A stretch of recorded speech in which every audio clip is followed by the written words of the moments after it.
지금까지 전 오늘 본문의 이야기를 그냥 물 이야기로 그렇게 읽었던 것 같습니다. 그러니까 태어나서 지금까지 오늘 본문 한 100번 넘게는 봤겠지요. 그런데도 그저 마라에서 쓴물을 변하여 단물로 변화시켰던 그 이야기로만 읽었지 다른 이야기로는 읽지 못했던 것 같습니다. 근데 하나님께서 좀 눈을 열어주신 것 같아요. 그 전까지는 항상 요 25절 상반절까지만 보였고 그 뒷이야기는 이제 아마 눈에 가려져 있었던 것 같습니다. 바라기는 오늘 저의 눈을 열어주셨던 하나님께서 저와 여러분의 눈을 함께 열어주셔서 오늘 말씀을 통해 오늘 우리에게 들려주시고자 하는 주의 음성을 함께 들을 수 있으면 좋겠습니다. 오늘 이 대목에서 하나님께서 뭐라고 말씀하시는고 하니 나는 너희를 치료하는 여호와니라 말씀하시는 거예요. 마치 야복강가에서 야곱이 이스라엘로 변화되듯이 쓴물이 단물로 이렇게 변화되듯이 하나님께서 하나님의 사람을 변화시키십니다. 사실 오늘 본문에 마라에서 어찌 보면 물의 쓴맛이 드러난 것보다 사람들의 이 쓴 모습이 드러난 게 어찌 보면 더 중요한지 모르겠어요. 지금 이 일을 통해서 물의 비러니스, 물이 쓴 것만 드러난 것이 아니라 사람의 비러니스, 쓴 모습이 오늘 드러났습니다. 오늘은 어린이 주일입니다. 아이가 세상에 처음 태어나면 하나님이 주신 본능이 그래요. 이 아이는 자기만 알고 자기만 돌봅니다. 여러분 2살, 3살 된 아이들 키울 때 다 경험해 보셨잖아요. 아빠가 아프다고 아이가 좀 걱정해 주든가요? 아빠가 아프던 엄마가 아프던 그죠? 자기가 배고프면 울고요. 원하는 거 있으면 자빠지고요. 자기 원하는 거 그거 얻으려고 발버둥 쳐요. 그게 인간이 가진 본능이라는 거예요. 그런데 자녀와 부모의 관계가 영혼을 위한 귀한 학교가 됩니다. 그래서 자기밖에 모르는 자기 중심적인 자기 도취적인 아이가 부모와의 관계를 통해서 사랑이란 걸 배우는 거예요. 이타심이라는 걸 배우는 거예요. 내 인생 그저 내 마음대로 되는 게 아니구나 하는 거를 배우게 되는 거예요. 부모는 이기적인 피조물인 이 자녀에게 그 귀한 것을 가르쳐주는 그런 존재입니다. 이게 육아라는 거예요. 근데 이게 제대로 이루어지지 않으면 나이가 다 먹었는데도 성인이 됐는데도 몸집은 큰데 생각하는 건 아이예요. 그래서 심리학적인 용어로 성인 아이라고 합니다. 가만히 보면 하나님께서도 우리를 키우시는 방식이 똑같으신 것 같아요. 야곱을 이스라엘로 바꾸시듯 쓴물을 단물로 바꾸시듯. 여러분 성경을 보세요. 아브라함 자손이라고 다 아브라함 자손 되는 게 아닙니다. 탈락되는 사람이 있잖아요. 이스마엘이 탈락되잖아요. 에서가 탈락되잖아요. 우리는 예수님이 베푸신 은혜 생각하니까 그저 예수님이 모든 사람에게 두루두루 다 공평하게 그저 끊임없이 베푸는 은혜라고 생각하지만 여러분 성경은 자기 인생 내 것이라고 생각하는 사람 은혜 받지 못합니다. 은혜가 그렇게 쉽고 만만한 게 아닙니다. 오늘 본문 25절 이하에서도 하나님 말씀하시잖아요. 쓴물을 단물로 바꾸신 것 여호와께서 그들을 위하여 법도와 율례를 정하시고 그들을 시험하실세. 야곱이 그의 인생 가운데 은혜 앞에 서기까지 얼마나 돌아서 하나님의 은혜 앞에 섭니까? 그렇게 은혜가 쉽게 주어지는 게 아니에요. 야곱이 돌아 하나님의 은혜 앞에 비로소 서잖아요. 정말 하나님께 받는 은혜는 그렇게 만만하고 쉬운 게 아닙니다. 야곱을 벌 주시려고 했던 것이 아니라 깨달음을 주시기 위해서 야곱을 이스라엘로 치료해 주시는 여호와 하나님이신 거예요. 그러고 보니까 저는 오늘 본문 마지막 절이요, 꼭 야곱이에서 변화된 이스라엘 모습처럼 그렇게 보여요.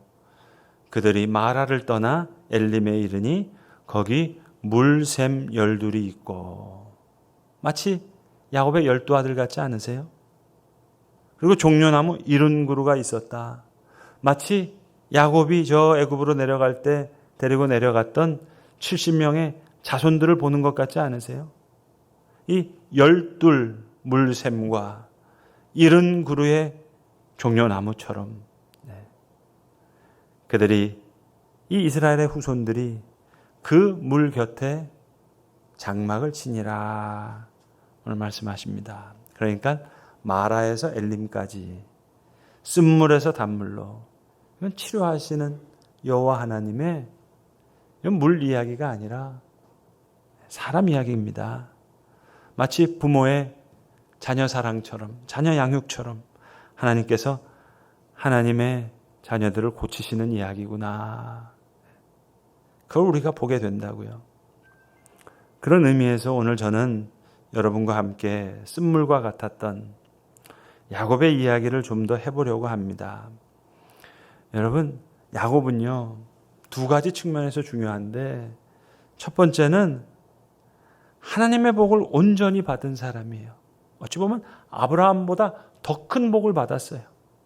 그에게 주신 하나님의 약속을 생각하고 그의 후손에게 이루어진 모든 것을 보면 야곱은 최고의 복을 받았어요. 아브라함보다 더 큰 복을 받았어요. 그런데 두 번째 동시에 이 야곱은 아브라함 집안의 모든 문제를 다 갖고 있는 사람이에요. 우리 교우들이 야곱을 보면서 많이 위로를 받고 은혜를 받는 이유는, 야곱이 우리랑 비슷한 정도가 아니고요, 우리가 훨씬 나아요. 여러분, 아무리 우리 집안이 콩가루 같은 집안이라도 야곱 집안보다는 우리 집안이 나아요. 애들도 아무리 속을 새겨도요, 여러분, 야곱 아들들만 하겠어요. 서로 죽이고 팔아먹고 그렇습니다. 야곱은 비교가 안 돼요. 아브라함보다 훨씬 더 큰 복을 받았지만 야곱은 정말 기구한 삶을 삽니다. 하나님의 선택을 받았는데 둘째로 태어난 거예요. 여러분, 이거 그 당시로 보면 이게 보통 문제가 아닙니다. 장자를 통해서 모든 게 계승되거든요. 근데 이 둘째라는 얘기는 이건 복잡해지는 얘기입니다. 이건 이렇게 되면 문제가 한두 가지가 아니에요. 고륙상쟁에 또 온 집안이 뒤집어질 수 있는 이야기예요. 야곱은 여러분 한마디로 말하면 머리 쓰는 사람이에요. 야곱은 하나님께서 주신 언약을 알고 자기 형이 하나님의 언약의 계승자로 이게 맞지 않은 사람이라는 걸 알았어요. 본능대로 살아가는 사람이거든요. 아브라함의 자손의 축복에서 탈락되는 사람이거든요. 그래서 야곱은 하나님의 축복을 사모했어요. 그런데 하나님께서 이제 이걸 계승해 주실 텐데 이걸 어떻게 받을까? 그걸 고민하면서 자기 방법을 앞세우는 거예요.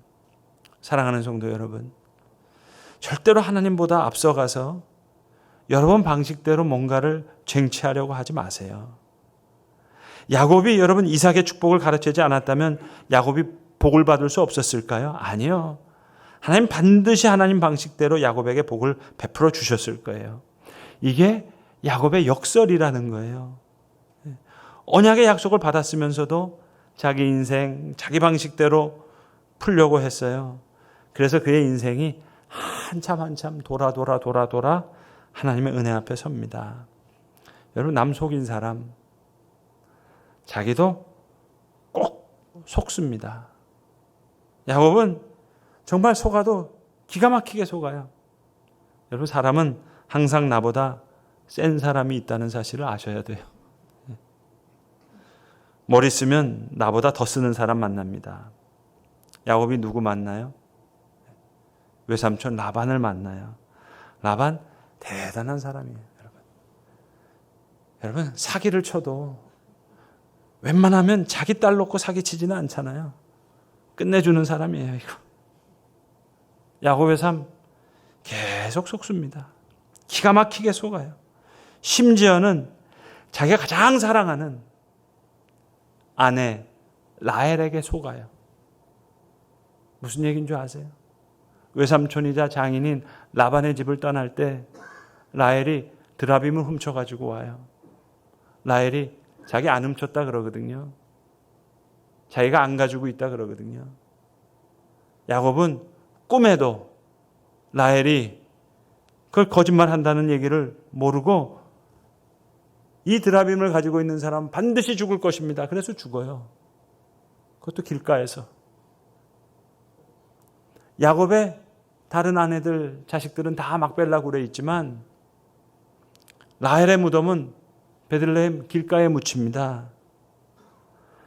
가장 사랑하는 라헬에게 속은 거예요, 여러분. 라헬에게만 속았나요? 레아에게는 첫날부터 속아요. 첫날 밤부터 속아요. 그뿐입니까? 자기 자식들에게 속잖아요.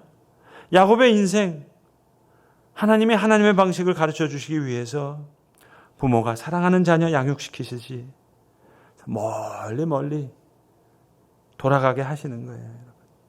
여러분, 하나님의 은혜, 야곱이 받은 은혜 그렇게 쉽게 생각하지 마세요. 그렇게 만만한 게 아닙니다. 정직하게 내려놓으셔야 됩니다. 그래서 야곱이 창세기 32장에 보시면 하나님께서 야곱의 눈을 띄워주시죠. 그래서 야곱의 눈이 열려요. 그래서 마하나임이라는 하나님의 캠프를 봐요. 32장 앞부분에 나오는 짧은 이야기지만 대단히 소중한 말씀입니다. 여러분, 하나님께서 야곱에게만 주신 축복이 있어요.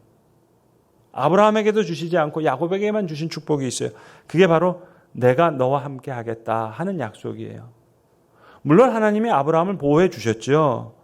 아브라함을 인도해 주셨죠. 그러나 아브라함에게는 내가 너와 함께 할게 그 말씀을 하지 않으셨어요. 그러니까 아브라함은 그 말씀을 듣지 못했기 때문에 그런 깨달음의 근거가 없어요. 그래서 기근 생기면 도망가야 했고 아내 빼앗길 것 같으면 빼앗기지 않기 위해서 머리 써야 했어요. 그런데 야곱은 달라요. 베델에서 놀라운 약속을 받아요. 내가 너와 함께 하겠다. 내가 너와 함께 가겠다. 임마누엘의 약속을 받아요. 그리고 실제로 그 임마누엘의 약속이 야곱의 삶 속에 계속 성취되고 있는데 그걸 깨닫지 못하는 거예요. 야곱이 한참 살다가 이제 하란에서 라반의 집을 떠나 고향으로 돌아올 때 비로소 눈이 열리면서 깜짝 놀라는 거예요. 하란에서 데리고 나온 아내들 그리고 아들들 그리고 많은 육축들이 이렇게 캠프가 있는데 그 캠프 위로 하나님의 캠프가 나타나는 거예요. 마하나임이라는 뜻은 뭐냐면 캠프가 둘이네. 그 뜻이에요. 여태껏 나만 있는 줄 알았고 그래서 나 혼자 도망갔고 나 혼자 싸웠고 내 인생을 위한 나 혼자의 싸움이라고 생각했는데 마하나임이에요. 하나님의 특별한 사랑을 내가 받았어요. 하나님의 페이버를 받아서 내가 특별한 사랑 중에 지금 호의를 받고 있는 거예요. 그걸 알게 된 거예요. 그걸 야곱이 깨달은 거예요. 하나님께서 이스라엘 자손들에게 말씀하고 싶으셨던 것도 그거예요. 너 머리 쓰고 별짓 다 해서 그렇게 산다고 생각하니? 너 특별한 사랑을 받은 사람이야. 그걸 보여주시는 거예요. 홍해를 건넜잖아요, 여러분. 물이 없다고 물이 쓰다고 이렇게 사람이 쓰면 안 되죠. 물이 쓴 게 아니라 사람이 쓴 거예요, 여러분. 홍해를 건넜잖아요. 그런 페이버를 받았잖아요. 그런 특별한 사랑을 받았잖아요, 여러분. 그럼 이렇게 쓴 사람처럼 나오면 안 되잖아요. 하나님은 여러분 야곱 쓴 인생 살았죠. 그러나 이스라엘로 살기를 바라는 거예요. 그래서 돌고 돌아 오랫동안 돌아서 눈이 열리면서 베델에서 하나님이 주셨던 그 언약이 지금도 그대로 이루어지고 있구나. 그걸 깨달은 거예요, 여러분. 여러분, 한 해라도 빨리 이 눈이 우리에게 열려야 됩니다. 자녀들에게도 마찬가지예요, 여러분. 너 공부 잘해서 1등해서 뭐 좋은 데 가서 내가 경쟁해서 내가 이겨서 내가 능력 있는 사람 만나서 내가 줄 잘 서서 내 인생 풀리는 거 아닙니다, 여러분. 여러분의 자녀를 위해서도 하나님, 내 자녀 왕의 자비를 받을 수 있는 그런 자가 되게 해주세요. 그렇게 기도하실 수 있기를 바라요. 야곱이 그 하나님의 캠프를 본 거예요. 마하나임, 내가 재수 좋게 능력 있는 사람 만나서 내 인생 풀린 게 아닙니다. 하나님의 캠프를 보고 나니까 내가 형 이겨먹으려고 라반하고 싸워서 어떻게 살아보려고 했던 것, 그게 아닌 거예요. 여러분, 순서를 잘 보세요. 마하나임이 먼저 있고 그리고 나서 야복강가에서의 브니엘의 경험이 있었던 거예요. 이 시퀀스가, 이 순서가 기가 막힌 거예요. 마하나임의 하나님을 본 사람만이 어떤 의미에서 하나님과 씨름할 수 있는 거예요. 저는 요 마하나임, 요게 안 풀리면은요, 여러분, 야곱이 야복강가에서 씨름한 내용이 잘 풀리지가 않습니다. 야곱이 자기의 모든 재산을 앞에 보내면서 형에게 선물로 줍니다. 물론 야곱이 인간적인 생각이 남아 있어서 이런저런 궁리를 했겠지만 마하나임의 하나님을 만나잖아요. 그러니까 그건 어떤 의미에서 이거 다 가지세요. 형 다 가지세요. 마하나임이라는 경우는 정말 특별한 거예요. 내 인생이 그저 나의 투정이 아니란 걸 알고 나서야 이제 비로소 하나님과 씨름하게 되는 거예요. 전 예전에 목사님들에게 그런 설교를 들었고 저도 그렇게 생각해서 이 야곱이 잔머리 끝까지 쓰는구나.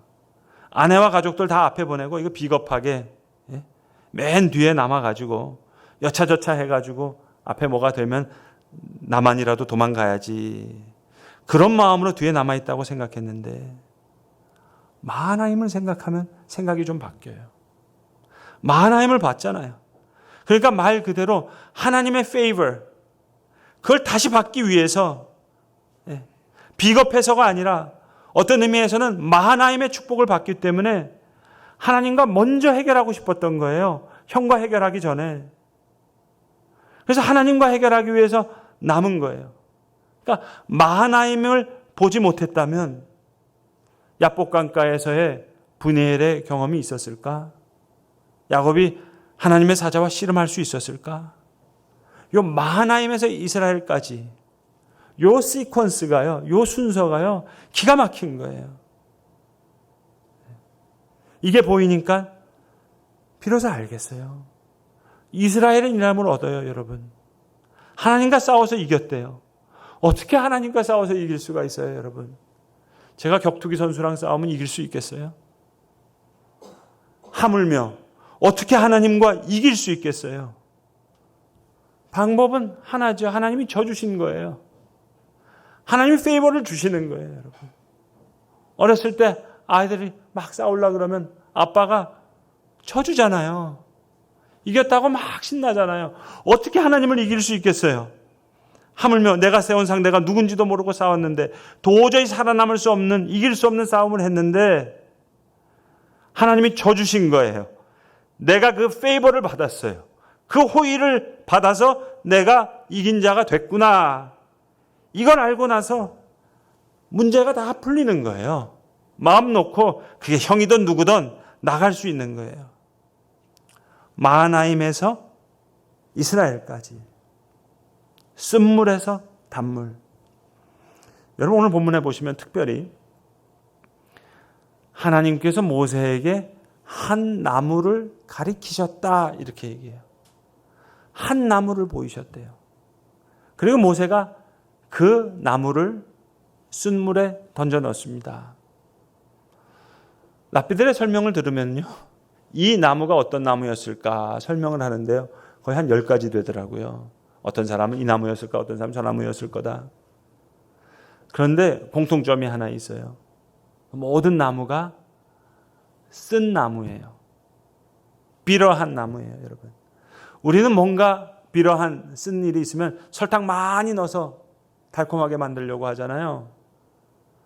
근데 하나님의 방식은 이 비러한 문제를 해결하기 위해서 비러니스, 쓴나물 넣어서 스윗하게 만든다는 거예요, 여러분. 약복강가에서 환도뼈가 위골되잖아요. 십자가도 쓴나무잖아요. 고통. 그게 단물이 되는 거예요. 그러니까 마하나임에서 이스라엘까지 변하니까 내게 사하라, 하나님의 권세가 있구나. 내가 하나님의 권세를 가진 사람이구나. 하나님의 베델의 약속을 깨닫지 못했는데 그때 비로소 온전히 알게 된 거예요. 여러분, 하나님께서 우리에게 은혜 주실 때는요, 첫 번째는 은혜의 약속을 주시고요, 두 번째는 은혜가 진짜로 임하고요, 세 번째는 은혜의 깨달음이 있는 거예요. 은혜는 그 깨달음이 있는 그 순간부터, 그때부터 누릴 수 있는 거예요. 은혜의 약속이 있다고 누릴 수 있는 게 아니에요. 그 은혜가 임하고 있다고 누릴 수 있는 게 아니에요. 깨달음이 있고 나서부터 그 순간부터 누리는 거예요. 시간이 많이 흘렀지만 오늘 나무와 관련된 별책부록 하나 더 얘기할게요. 미국에 있는 라베에게 들은 이야기인데요. 기가 막히더라고요. 어떻게 이렇게 해석할까? 우리로서는 도저히 해석할 수 없는 내용이에요. 그 왜 라반의 그 양떼에서 야곱이 많은 양떼를 얻을 때 아롱진 거, 줄무늬한 거, 그 양떼 얻는 거 있잖아요. 그때 물 먹으러 오는 양을 보면서 여기 무슨 나무 가지고 이걸 이렇게 흔든다고요, 야곱이. 그래서 그 양벤게 이제 야곱의 양떼들이 되는 장면이 있거든요. 이 나무가 무슨 신기한 일이 있어가지고 이거 어떻게 그 아롱진 거, 줄무늬 난 거, 이거 양떼가 다 야곱의 양떼가 될까 생각을 했는데, 그 랍비가 말하는 건 이거예요. 버드나무, 살구나무, 신풍나무, 요거를 음차하면은요, 그걸 그대로 히브리어로 읽으면 이게 어떻게 들리는고 하니, 첫 번째 나무는 루스라고 들린대요. 루스라는 말은 베델의 옛 이름이에요. 두 번째 나무는 라반이라는 말과 이 음이 발음이 비슷하다는 거예요. 세 번째 나무, 신풍나무는 나 여기서 떠날래. 그 말과 이게 음차된다는 거예요. 그러니까 우리로서는 도저히 이걸 깨달을 수 없는 얘기죠. 히브리어에 정통한 사람만이 알 수 있는, 아니면 도저히 설명이 안 되는 얘기죠. 그러니까 하나님, 이 베델의 하나님, 나 라반으로부터 여기서 떠나고 싶어요. 베델의 하나님, 나 라반이라고 하는 나의 삶의 저주와 같은 이 전제로부터 나 여기서 나가고 싶어요. 그 뜻이라는 거예요. 야곱의 쓴 인생, 쓴 나무 넣어서 단 인생으로 만드시는 거예요. 야곱이 이스라엘 된 것. 야곱의 쓴 인생이죠, 여러분. 하나님이 쓴 나무 같은 은혜를 넣어서 그의 인생을 단물과 같은 이스라엘로 치유해 주시는 거예요. 너희를 치료하시는 여호와. 여러분, 우리와 우리의 자녀들도 쓴물이 단물로, 야곱에서 이스라엘로, 마하나임에서 이스라엘까지, 더 이상 야곱이 아니라 쓴물이 변하여 단물이 되듯이 이스라엘로 변하는 거예요. 이렇게 치료하시는 여호와께서 오늘 본문에 엘림에 이르러 거기에 물샘 12과 종려나무 70그루가 있고 그 물 곁에 장막을 치는 그런 인생으로 이스라엘 백성을 인도하듯이 우리와 우리의 자녀들을 그렇게 인도하여 주시기를 간절히 기도합니다. 기도하겠습니다. 아버지 하나님, 치료하시는 여호와께서 우리와 우리의 자녀들을 치료해 주시기를 원합니다. 야곱의 버드나무와 살구나무와 신풍나무와 같은 그 쓴나무와 같은 은혜를 우리에게도 허락하여 주시옵소서. 마라의 쓴물에 모세에게 가르쳐 주신, 그리고 모세가 던진 그 쓴나무와 같은 은혜를 우리에게 허락하여 주시기를 간절히 간구합니다. 그리하여 마하나임에서의 야곱을 브니엘의 이스라엘로 바꾸시듯이 마라의 쓴물을 단물로 변화시키시듯이 주여 우리를 또 우리의 자녀들을 그렇게 치료해 주시옵소서. 우리 구주 예수 그리스도의 이름으로 기도합니다. 아멘.